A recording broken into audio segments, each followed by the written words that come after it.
falando da fé e da esperança, né? É muito comum nós, em momentos como o que estamos encontrando ultimamente, nos colocarmos algumas vezes de forma um pouco pessimista sobre o nosso mundo, sobre o nosso planeta, né? Até porque são tantas coisas negativas que nós escutamos, países que se armam, pensando somente em guerras, né? Guerras que destroem ao invés de construir um planeta melhor. E é aí que eu me lembro quando Jesus disse aos seus discípulos, né? Durante a tormenta, durante os ventos fortes, as fortes ondas, enquanto eles atravessavam o mar, e que eles tão temerosos, né? E ele tão tranquilo, adormecido, aguardava a chegada ao outro lado, e eles apavorados clamam por ele, né?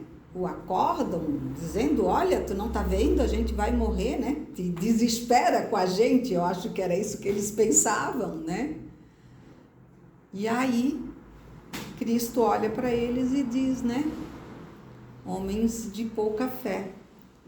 E aí ele pede ao vento, ao mar, que sosseguem, né? E os discípulos ficam, eu acho que sem palavras, imagino, porque, né? Até então eles não tinham toda essa força, esse conhecimento, né, em Jesus, para ter essa tranquilidade frente àquela situação que parecia muito periclitante. E nós temos muito isso, né? Quando nos debatemos com determinadas situações pessoais, então parece que é até pior. Mas quando já temos assim uma visão de planeta como um todo, como também nossa casa, como todos sendo nossos irmãos, também nos estremece pensar, e agora, meu Deus, o que é que nós vamos fazer com tudo isso? E aí, no livro Fonte Viva, né, nós temos no item 106, o Fonte Viva, que foi, para quem não sabe, ditado pelo espírito de Emmanuel a Chico Xavier. E esse item, então, ele tem o título de Sirvamos ao Bem. Aqui, pelo título, eu já poderia parar, né? Por quê? Porque nós temos realmente que nos lembrarmos que nós precisamos servir ao bem. Aí vocês podem dizer, pô, mas olha, eu faço caridade, eu vou no centro, né? Eu não brigo com meu pai, com a minha mãe, eu sou bom filho, ou qualquer outra justificativa. Só que servir ao bem não é somente ser bondoso para o seu próximo, mas tem uma coisa da qual nós vivemos caindo na armadilha, que é o pensar e o dizer, ou melhor, que no caso pior ainda, replicar notícias ruins. Porque uma coisa é nós estarmos conscientes do que acontece no nosso mundo. Outra coisa é nós colocarmos isso sempre de forma como uma coisa negativa, sem demonstrar nenhuma possibilidade de que isso vá mudar. E aí eu escuto Deus dizendo, homens de pouca fé.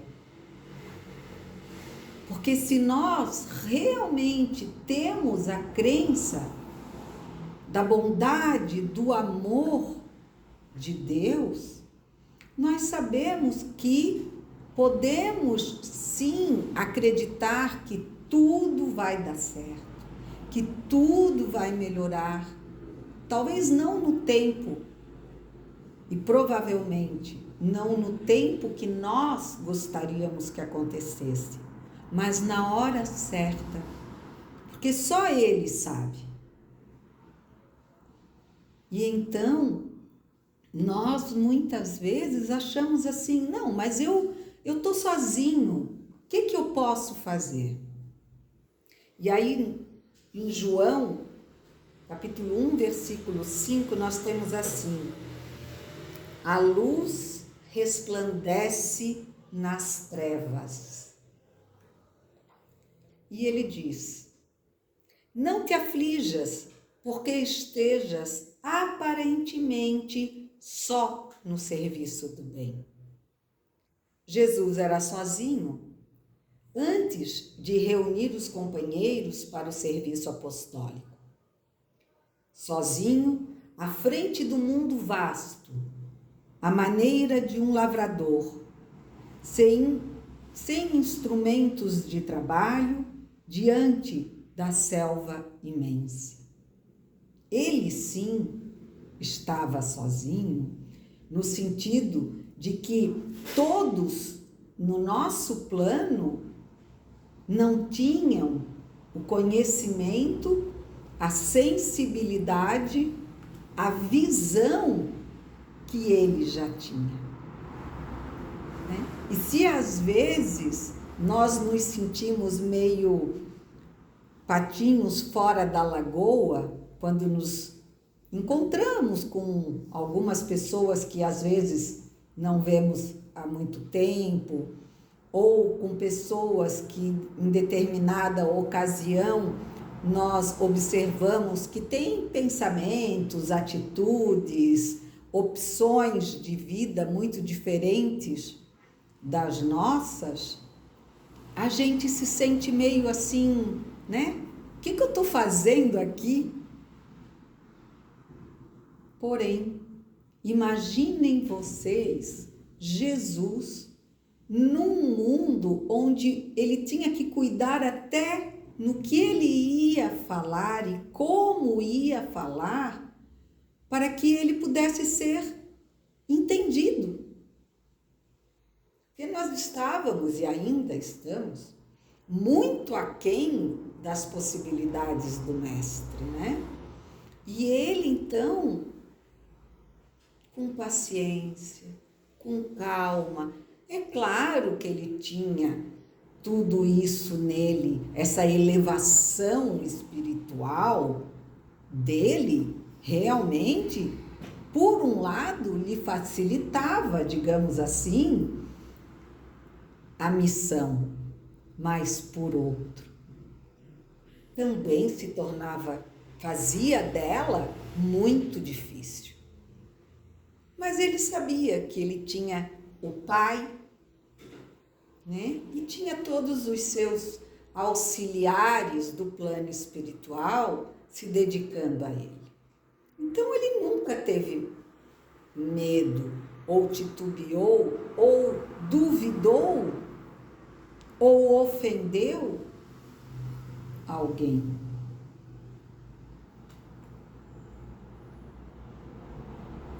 Nem por isso o cristianismo deixou de surgir por templo vivo do amor, ainda hoje em construção na Terra, para a felicidade humana. Quer dizer, nada acabou, nós continuamos no serviço.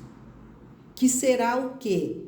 Fazer do planeta e daqueles que aqui viverem, pelo menos por agora, passar para o plano de regeneração. Então, se Jesus, nosso governador, já tinha e ainda tem essa meta para cumprir conosco e para nós aqui no planeta, Ele simplesmente não deixará com que tudo se acabe. Mas também não é por isso que nós vamos ficar de braços cruzados. Porque nós podemos ter um mundo de regeneração com toda essa natureza maravilhosa que temos, com a água que ainda temos, de certa forma, abundante, ou poderemos ficar num planeta de regeneração, porém, com muito menos ar puro a respirar e água a tomar. Isso sim, depende de nós, da nossa consciência, da nossa mudança, né? Jesus, porém, não obstante conhecer a força da verdade que trazia consigo, não se prevaleceu da sua superioridade para humilhar ou ferir. E nós, né, rapidinho já julgamos os outros.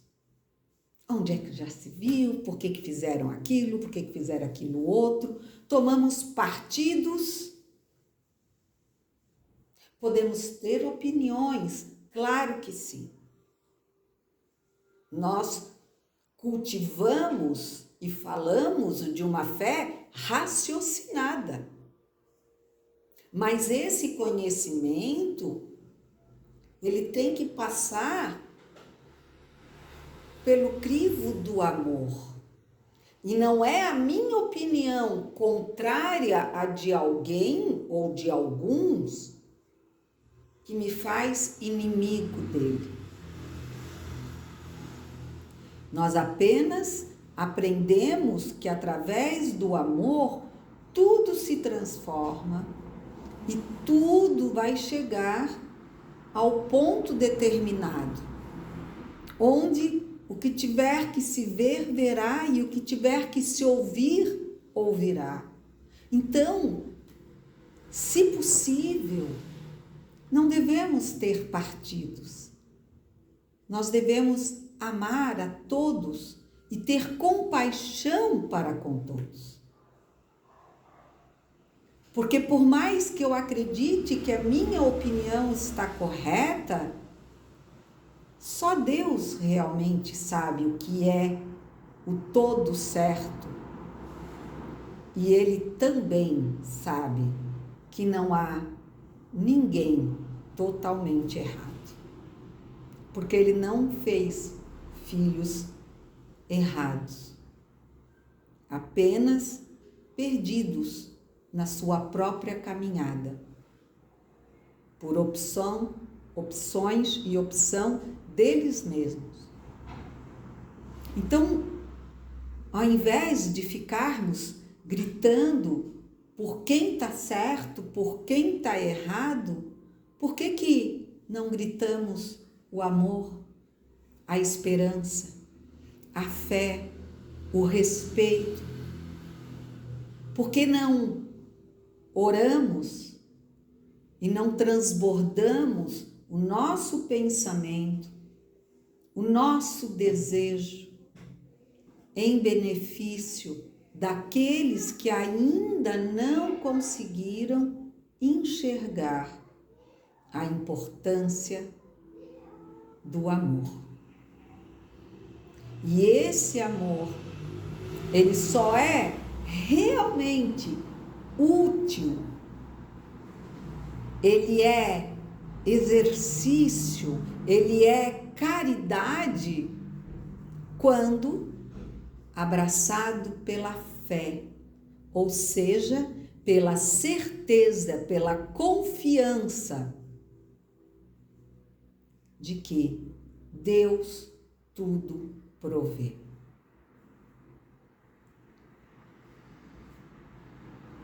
Acima de todas as preocupações, buscou invariavelmente o bem em todas as situações e em todas as criaturas. E a gente procura o mal, tá vendo? Porque aqueles pensam assim, porque aqueles agem assado? Porque aqueles não evoluíram. Mas desnecessário fazer comentários que não auxiliem a evolução nossa e dos nossos irmãos. Não perdeu tempo em provocações descabidas, não se confiou a polêmicas inúteis. Instituiu o reinado salvador de que se fizera mensageiro, servindo e amando, ajudando sempre e alicerçando cada ensinamento com a sua própria exemplificação. Quantas vezes nós degolamos um filho por não aceitarmos as suas opiniões? Quantas vezes nós não matamos um irmão quando o afastamos pelas suas dificuldades e diferenças?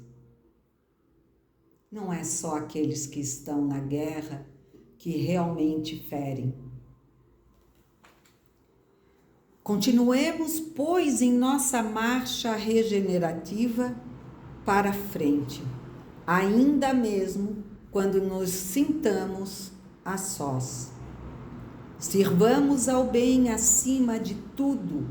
Entretanto, evitemos discussões e agitações em que o mal possa expandir-se. Foge a sombra ao fulgor da luz. Não nos esqueçamos de que milhares de quilômetros de treva no seio da noite não conseguem apagar alguns milímetros de chama brilhante de uma vela. Contudo, basta um leve sopro de vento para extingui-la. Basta que não acreditemos. Basta que demos espaço aos maus pensamentos. E essa luz, essa chama, pode realmente ser apagada. Só para lembrar que Jesus nos falou em várias outras, inclusive parábolas, sobre o poder da fé. E ele nos chama a atenção, até dizendo que se nós tivéssemos a fé no tamanho de um grão de mostarda, nós conseguiríamos transportar um monte dali para cá. E sabe, eu me lembro que quando eu era mocinha, eu ficava pensando, não, mas um monte, como é que a gente vai transportar? É muita coisa, né? Já pensou o Cambirela? Como é que a gente pode transportar o Cambirela de um lado para o outro? E aí, com o tempo, eu fui crescendo e eu fui observando tantos outros montes que as máquinas foram destruindo, cavando, arrastando, modificando-os. E aí eu pensei, tá aí, o homem está conseguindo mover montanhas. Porque não precisa ser exatamente com os poderes mágicos que muitos acreditavam que Deus, que Jesus, no caso, poderia fazer, mas sim com a inteligência. Nós somos capazes de muito mais do que nós próprios imaginamos, né? Nós temos, por exemplo, aqueles totens de pedra, né? Que foram transportadas aquelas pedras e que até hoje, né, ainda simulam algumas maneiras dos homens naquele tempo terem conseguido transportá-las. Até mesmo para a construção das pirâmides, né? Não foi um ato de magia, mas um ato da inteligência e do poder que nós temos, dado por quem é Deus, ou pelo que é Deus, a energia toda suprema, a inteligência maior, que nos dá a possibilidade realmente de conseguirmos chegar lá. E aí, mais do que nunca, nós não podemos deixar de falar no capítulo 19 do nosso Evangelho, A Fé Transporta Montanhas, na Instruções dos Espíritos, quando fala a fé, mãe da esperança e da caridade. Vejam como elas estão uma na outra, né? Porque se eu sou filha da minha mãe, todo mundo olha para mim e diz: ah, você se parece, a gente tá. Ou então é no jeito, é no fazer. Quando somos filhos, nós estamos um no outro.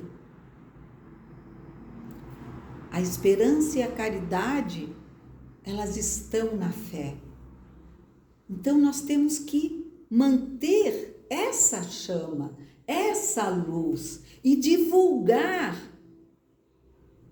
ao invés de falarmos de tudo que está parecendo tão ruim, vamos mostrar que há muita coisa boa, há muito amor. Porque eu acredito, porque você acredita, você acredita. E cada um que acredita se une ao outro. E quando nós, se possível, conseguirmos enxergar, nós vamos ver que essa pequena faísca virou uma enorme explosão de luz. Porque uma gota só não apaga um incêndio, mas a junção de várias gotas da água podem apagá-lo.